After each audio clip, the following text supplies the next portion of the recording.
Quotas are another way that externalities can be mitigated. Um, Primarily, they're going to be used for negative externalities.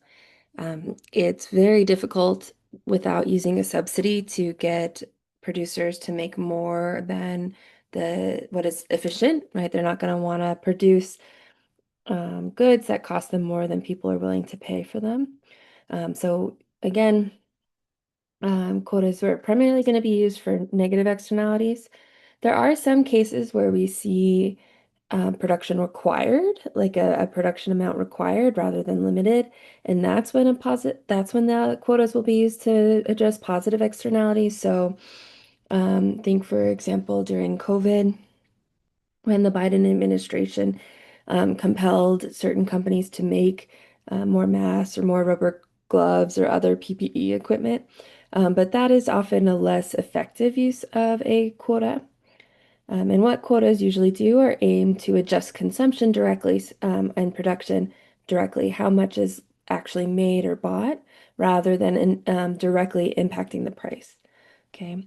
And so you can see in the graph here, what the quota will do is try to identify that efficient amount based on the external marginal cost or external marginal benefit generated by the good or service.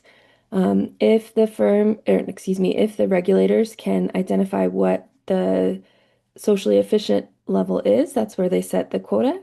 And that causes private producers to adjust their supply curve such that it becomes perfectly inelastic at that quota value and intersects demand now at an efficient price, right? So people are only consuming as much as is efficient, and people are only producing as much as is efficient, and you get rid of any deadweight loss that would have otherwise existed um, for those units that cost more to produce than they are valued at.